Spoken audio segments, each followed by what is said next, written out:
There's one thing about Zakir Naik that makes people really think that he knows what he's talking about, and that's when he's able to share facts randomly and very quickly from the top of his head in such a manner that makes you think, wow, he is a really intelligent man.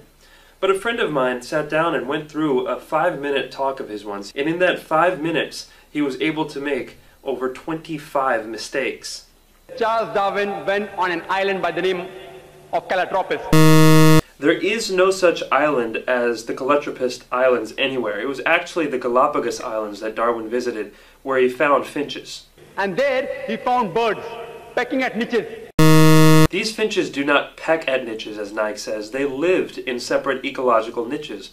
Depending upon the ecological niches they pecked, the beak kept on becoming long and short. The differences Darwin observed between these finches were far more than simply beak length. They included differences in color, size, mating behavior, songs, and preferred food. This observation was made in the same species, not in different species. Darwin's observations of varying beaks were made on 14 different species of finches, not just one, as Dr. Naik claims. The beak length actually did not vary within the species. Charles Darwin wrote a letter to his friend Thomas Thompson.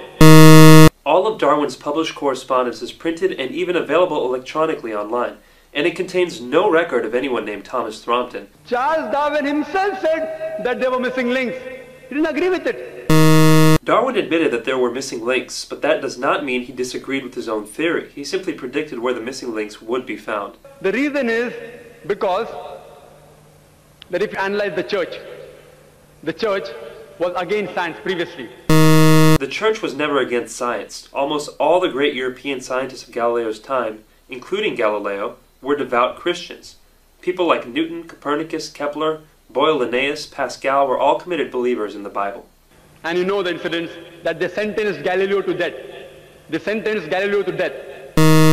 Galileo, a devout Catholic, was never sentenced to death.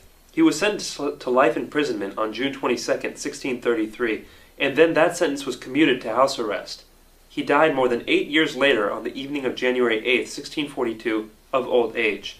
Galileo believed that his theories fit with the Bible, and he wrote a book arguing this based on early interpretations of Christians like Augustine. Naik goes on to make the same false statement 2 more times, but let's only count it as one factual error. So all the scientists, most of them, they support the theory because it went against the Bible, not because it was true. Actually, most scientists did not support Darwin's theory for many years, and most of these same scientists revered the Bible. Basically, this account by Dr. Naik is a total fabrication. All the sages, you see, there were 4 hominids. Everything Dr. Naik says here is wrong. There is no such word as hominites. He must mean hominids. Science tells us today there are 4 hominids. There are not a mere 4 hominids. There are at least 14. First is Lucy, along with its guide Australopithecus. There is no such hominid as Dasnopithecus.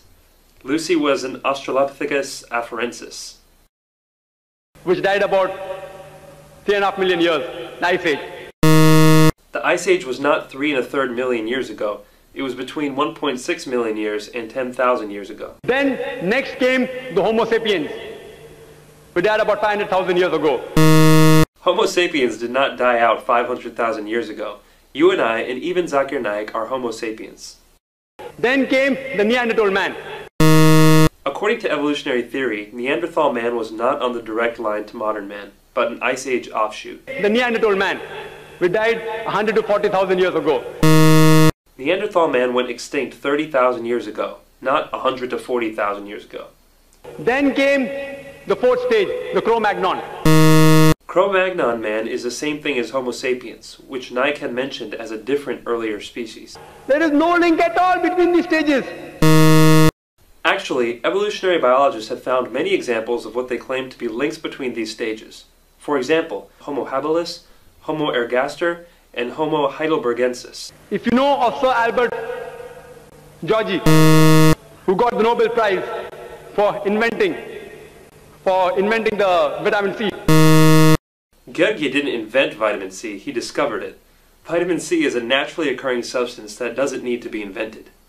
He wrote a book, The Crazy Ape and Man, against Darwin's theory. Albert said Georgi's book was not called The Crazy Ape and Man, but simply The Crazy Ape, and it was not a refutation of evolution, but a sociological commentary. If you know about Rupert Stalbert, this person wrote a new theory of evolution against Darwin's theory. Who is Rupert Stalbert? I can find no trace of anybody with that name. From the apes. If you know of Sir Frank Salisbury, he was a biologist. Naik quotes one unknown person after another. Who is Sir Frank Salisbury? Again, vigorous searching can find no trace of anybody with that name. But to give Naik the benefit of the doubt, this will not be counted as a factual error. If you know about Whitemeat, Sir Whitemeat. Whitemeat? Who is Sir Whitemeat? For the fourth time, no trace can be found of anybody with this name. At lower levels, an amoeba, at lower species level, amoeba can change to paramecia. There is no such thing as paramecia. Perhaps he means paramecium. But the evolutionary change of an amoeba to a paramecium is far more dramatic biologically than the relatively small biological difference between apes and humans. According to Francis Crick, who's authority in this field, he said it is unimaginable. There is no such person as Francis Crick.